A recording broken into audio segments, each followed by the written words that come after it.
ಬೆಂಗಳೂರಿನ ಕೆಆರ್ಪುರಂನಲ್ಲಿ ತ್ರಿವಳಿ ಕೊಲೆ ಕೇಸ್ ವಿಚಾರಕ್ಕೆ ಸಂಬಂಧಪಟ್ಟಂಗೆ ಆರೋಪಿತೆ ಶ್ವೇತಾಳನ್ನ ಈಗ 7 ದಿನ ಪೊಲೀಸ್ ಕಸ್ಟಡಿಗೆ ನೀಡಲಾಗಿದೆ. ಕೋರ್ಟ್ನ ಮಹತ್ವದ ಆದೇಶ ಇದು.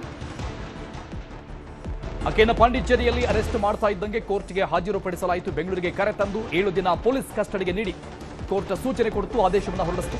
ಈಗ ಶ್ವೇತಾ ಹೇಳಿಕೆಯನ್ನ ದಾಖಲಿಸಿಕೊಂಡು ತೀವ್ರ ವಿಚಾರಣೆ ಮಾಡ್ತಾ ಇದ್ದಾರೆ ಪೊಲೀಸರು. ಇವತ್ತು ಕೋರ್ಟ್ಗೆ ಹಾಜರುಪಡಿಸಿದ್ರು ಪೊಲೀಸರು.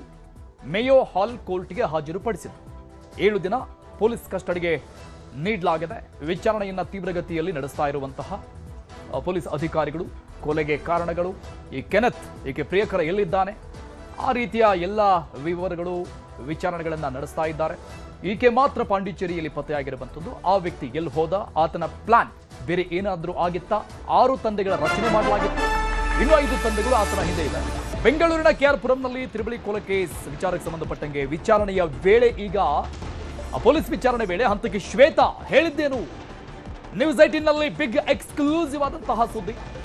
ವಿಚಾರಣೆಯ ಹಂತದಲ್ಲಿ ಕೊಲೆ ಆರೋಪಿ ಶ್ವೇತಾ ಹೇಳಿದ್ದೇನು? ಕೊಲೆಗೆ ಕಾರಣ ಹೇಳಿದ್ದಾಳಂತೆ ಹಂತಕ್ಕೆ ಶ್ವೇತಾ. ಯಾವ ಕಾರಣಕ್ಕಾಗಿ ಕೊಂದಿದ್ದು ಅಂತ. ತಂದೆ ತಾಯಿ ತಂಗಿ ಇದ್ರೂ ನಾನು ಅನಾಥೆಯಾಗಿದ್ದೆ ಅಂತ ಹೇಳಿದ. ತಾಯಿಯ ನಡವಳಿಕೆ ನನ್ನ ಕೈದಿಯನ್ನಾಗಿ ಮಾಡಿತ್ತು ಅಂತ ಹೇಳಿಕೊಂಡಿದ್ದಾರೆ. ಅಂದ್ರೆ ಸ್ವತಂತ್ರನೇ ಕೊಟ್ಟಿರಲಿಲ್ಲ ನನಗೆ ಅಂತ. ಸ್ಕೂಲ್ ದಿನಗಳಿಂದಲೂ ಕೂಡ ಹಲವು ಸಮಸ್ಯೆಯನ್ನ ಎದುರಿಸಿದ್ದೆ. ನನಗೆ ಫ್ರೀಡಮ್ ಇರಲಿಲ್ಲ, ಕೈದಿಯಂತೆ ನೋಡ್ತಾ ಇದ್ರು ನನ್ನ ಎಲ್ರು ಅಂತ ಹೇಳ್ಕೊಂಡಿದ್ದಾರೆ. ವಿಚಾರಣೆ ಸಂದರ್ಭದಲ್ಲಿ ನನ್ನನ್ನ ನೋಡಿ ಸ್ನೇಹಿತರು ನಗ್ತಾ ಇದ್ರು, ರೇಗಿಸ್ತಾ ಇದ್ರು. ಅಂಥ ಪರಿಸ್ಥಿತಿಯಲ್ಲಿ ನಾನಿದ್ದೆ. ಪ್ರತಿ ವಿಚಾರದಲ್ಲೂ ನನ್ನ ತಾಯಿ ಕಠೋರವಾಗಿ ನಡೆಸಿಕೊಳ್ತಾ ಇದ್ಲು ನನ್ನ. ಆಕೆ ನಡವಳಿಕೆ ನನ್ನ ಮನಸ್ಥಿತಿಯನ್ನೇ ಹಾಳು ಮಾಡಿತ್ತು ಅಂತ ಹೇಳಿದ. ತಾಯಿ, ತಂದೆ, ತಂಗಿಯನ್ನ ನಾನೇ ಕೊಲೆ ಮಾಡಿದ್ದೀನಿ ಅಂತ ಹೇಳಿಕೆಯನ್ನು ಕೊಟ್ಟಿದ್ದಾಳೆ ಪೊಲೀಸ್ ವಿಚಾರಣೆಯಲ್ಲಿ. ಪ್ರತಿ ವಿಚಾರದಲ್ಲೂ ಕೂಡ ನನ್ನ ತಾಯಿ ಬಹಳ ಕಠೋರವಾಗಿದ್ಲು. ಶಿಸ್ತು ಶಿಸ್ತು ಅಂತ ಇದ್ಲು. ಆಮೇಲೆ ಯಾವುದೇ ಫ್ರೀಡಮ್ ಇರಲಿಲ್ಲ. ಈ ಪರಿಸ್ಥಿತಿಯನ್ನು ನೋಡಿ ನನ್ನ ಸ್ನೇಹಿತರು ಸ್ಕೂಲ್ ಡೇಸ್ನಿಂದಲೂ ಕೂಡ ಅವಾಗಿಂದಲೂ ನಗ್ತಾ ಇದ್ರು, ರೇಗಿಸ್ತಾ ಇದ್ರು. ಸೊ ಅದರಿಂದ ನನ್ನ ಮನಸ್ಥಿತಿನೇ ಬದಲಾಗಿಬಿಟ್ಟಿತ್ತು. ಈ ಕಾರಣದಿಂದ ನಾನು ತಾಯಿ, ತಂದೆ, ತಂಗಿಯನ್ನ ಕೊಲೆ ಮಾಡಿದ್ದೆ ಅಂತ ಹೇಳಿದ್ದಾಳೆ.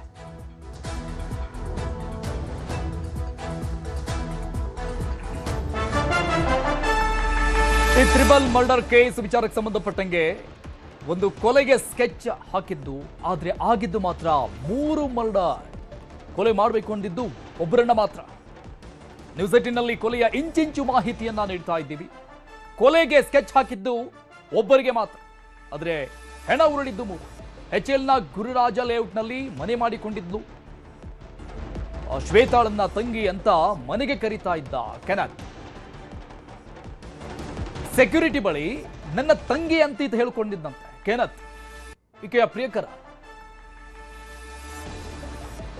ಕೊಲೆಯಾದ ದಿನ ರಾತ್ರಿ 10ವರೆಗೆ ಮನೆಗೆ ಬಂದಿದ್ರು ಇಬ್ರು. ರೂಮ್ಗೆ ಬಂದು ರಕ್ತವಾಗಿದ್ದ ಕೈಕಾಲನ್ನ ತೊಳೆದುಕೊಂಡಿದ್ರು. 10:55ಕ್ಕೆ ಬ್ಯಾಗ್ ಹಿಡಿದು ಬೈಕ್ನಲ್ಲಿ ಹೊರಟಿದ್ರು ಇಬ್ರು. ಅಲ್ಲಿಂದ ಎಸ್ಕೇಪ್ ಆಗಿದ್ದಷ್ಟೇ. ಹತ್ತಿರದ ಬೇಕರಿ ಬಳಿ ನಿಲ್ಲಿಸಿ ಧೂಮಪಾನವನ್ನ ಮಾಡಿ ತೆರಳಿದ್ರು. ಅಲ್ಲಿ ಸಿಗರೇಟ್ ಅನ್ನ ಸೇದೆ ಇಲ್ಲಿಂದ ಹೋಗಿದ್ದಾರೆ.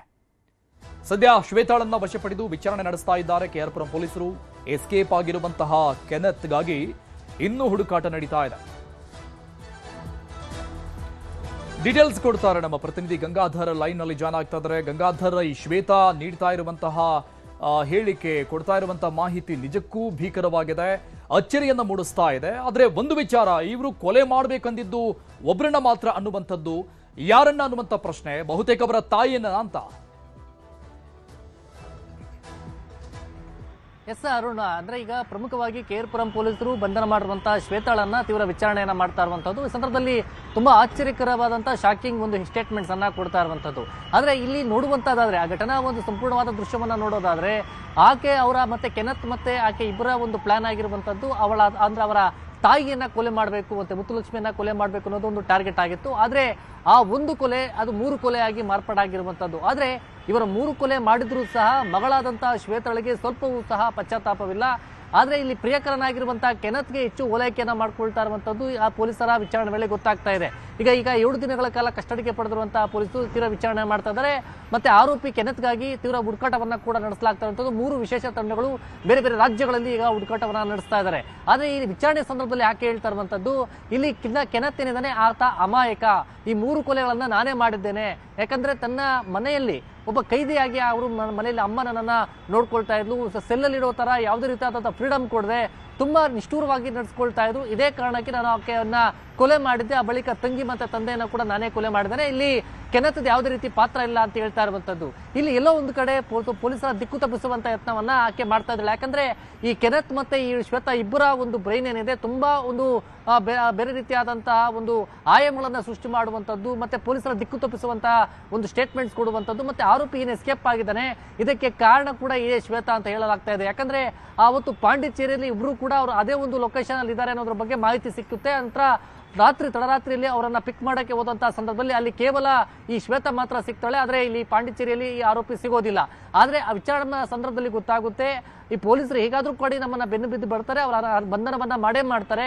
ಹೀಗಾಗಿ ನೀನು ತಪ್ಪಿಸ್ಕೊಂಡು ಹೋಗು, ಮೊಬೈಲ್ ಅನ್ನ ಯಾವ್ದು ಕಾರಣಕ್ಕೆ ಬಳಸಬೇಡ, ನಾನು ಸಿಕ್ಕಾಕೊಳ್ತೀನಿ, ನಾನು ಯಾವ ರೀತಿ ಉತ್ತರವನ್ನ ನಾನೇ ಕೊಟ್ಕೊಳ್ತೀನಿ ಅನ್ನೋ ರೀತಿಯಲ್ಲಿ ಆಕೆ ಹೇಳಿದ್ಲು ಅನ್ನೋ ರೀತಿಯಲ್ಲಿ ಇನ್ವೆಸ್ಟಿಗೇಷನ್ ಅಲ್ಲಿ ಗೊತ್ತಾಗ್ತಾ ಇರುವಂತದ್ದು. ಮತ್ತೆ ಪಾಂಡಿಚೇರಿಯನ್ನೆಲ್ಲ ಆರೋಪಿಯನ್ನ ಎಸ್ಕೇಪ್ ಮಾಡಿಸಿದ್ದೆ ಇದೇ ಶ್ವೇತಾ ಅನ್ನೋ ಬಗ್ಗೆ ಪೊಲೀಸರು ಕೂಡ ಆ ಬಗ್ಗೆ ಮಾಹಿತಿ ಈಗ ಸಿಕ್ಕಿದೆ. ಹೀಗಾಗಿ ಪ್ರೈಮರಿ ಇನ್ವೆಸ್ಟಿಗೇಷನ್ ಅಲ್ಲಿ ಒಂದಷ್ಟು ಮಾಹಿತಿಯನ್ನ ಕಲೆ ಹಾಕುವಂತ ನಿಟ್ಟಿನಲ್ಲಿ ಮತ್ತೆ ಒಂದಷ್ಟು ಸುಳ್ಳು ಮಾಹಿತಿಗಳನ್ನ ಕೊಡುವಂತದ್ದು ಗೊತ್ತಾಗ್ತಾ ಇರುವಂತದ್ದು. ಹೀಗಾಗಿ ಆಕೆ ಕೊಡುವಂತ ಸ್ಟೇಟ್ಮೆಂಟ್ ಕರೆಕ್ಟ್ ಆಗಿದೆ ಅಂತ ನಿರ್ಧಾರ ಮಾಡೋದಕ್ಕಾಗೋದಿಲ್ಲ.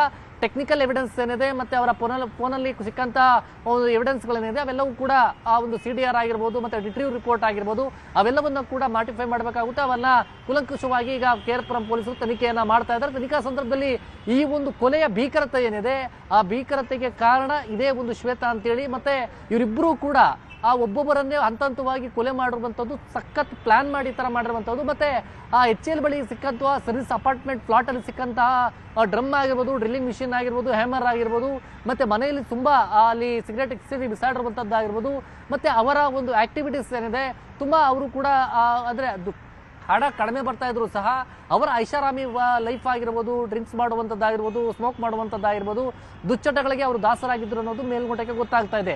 ಇದನ್ನು ಹೊರತುಪಡಿಸಿ ಮಾದಕ ವಸ್ತು ಸೇವನೆ ಏನಾದರೂ ಮಾಡ್ತಾ ಇದ್ರು ಅನ್ನೋ ಆಯಾಮದಲ್ಲಿ ಕೂಡ ಇನ್ವೆಸ್ಟಿಗೇಷನ್ ಕೂಡ ನಡೆಸಲಾಗ್ತಾ ಇರುವಂಥದ್ದು. ಮತ್ತೆ ಟೆಕ್ನಿಕಲ್ ಆ ಒಂದು ವಿಚಾರವಾಗಿ FSL ರಿಪೋರ್ಟ್ ಆಗಿರ್ಬೋದು, ಸೋಕೋ ಟೀಮ್ ಸ್ಪಾಟ್ಗೆ ವಿಸಿಟ್ ಮಾಡಿದಂತಹ ಸಂದರ್ಭದಲ್ಲಿ ಯಾವುದೇ ರೀತಿಯಾದಂತಹ ಸಾಕ್ಷ್ಯ ಸಿಗಬಾರ್ದು ಅಂತೇಳಿ ಖಾರದ ಪುಡಿ ಮತ್ತೆ ಬಿಸಿನೀರನ್ನ ಬಳಸಿಕೊಂಡು ಅಲ್ಲಿ ಎವಿಡೆನ್ಸ್ ಅನ್ನ ಅಂದ್ರೆ ರಕ್ತದ ಕಲೆಗಳನ್ನ ತೊಳೆಯುವಂಥದ್ದು, ಮತ್ತೆ ಇವರು ಕೈಗಳನ್ನ ಕೂಡ ವಾಶ್ ಮಾಡ್ಕೊಂಡಿದ್ದಾರೆ, ಮತ್ತೆ ವೆಪನ್ಸ್ ಎಲ್ಲ ಕೂಡ ಆ ಒಂದು ಖಾರದ ಪುಡಿಯಲ್ಲಿ ವಾಶ್ ಮಾಡಿರುವಂಥದ್ದೆಲ್ಲ ಕೂಡ ಗೊತ್ತಾಗಿರುವಂಥದ್ದು. ಹೀಗಾಗಿ ಪೊಲೀಸರು ತುಂಬಾ ಗಂಭೀರವಾಗಿ ತೆಗೆದುಕೊಂಡು ಈ ಪ್ರಕರಣವನ್ನ ಆರೋಪಿಗಳಿಗೆ ಶಿಕ್ಷೆಯಾಗುವಂತ ನಿಟ್ಟಿನಲ್ಲಿ ಅದನ್ನ ಎವಿಡೆನ್ಸ್ ಕಲೆಕ್ಟ್ ಮಾಡ್ತಾ ಇದ್ದಾರೆ. ಒಂದು ಕಡೆ ಸ್ಟೇಟ್ಮೆಂಟ್ ತೆಗೆದುಕೊಳ್ತಾ ಇದ್ದಾರೆ. ಇದು ಕೇವಲ ಒಂದು ಕಾರಣ ಅಂದ್ರೆ ಕೇವಲ 30 ಲಕ್ಷ ಲೋನ್ ವಿಚಾರವಾಗಿ ನಡೀತಾ ಅಥವಾ ಬೇರೆ ಏನಾದರೂ ಕಾರಣಗಳಿದೆಯಾ ಅನ್ನೋದು ಅವರ ಬಂದ ವಿಚಾರಣೆ ನಂತರ ಒಂದಷ್ಟು ಮಾಹಿತಿ ಗೊತ್ತಾಗ್ತಾ ಇದೆ. ಇದು ಇಂಪಾರ್ಟೆಂಟ್ ಅಂದ್ರೆ ಆರೋಪಿ ಕೆನತ್ ಬಂಧನವಾಗಬೇಕಾಗಿದೆ. ಬಂಧನದ ಆತ ಸಿಕ್ಕಂತ ಬಳಿಕ ಈ ಪ್ರಕರಣದ ಒಂದು 3 ತ್ರಿವಳಿ ಕೊಲೆ ಏನಾಗಿದೆ, ತ್ರಿವಳಿ ಕೊಲೆಗೆ ಸ್ಪಷ್ಟೀಕರಣ ಗೊತ್ತಾಗಬೇಕಾಗಿರುವಂತದ್ದು. Arun, thank you Gangadhar ಡೀಟೇಲ್ಸ್ಗೆ.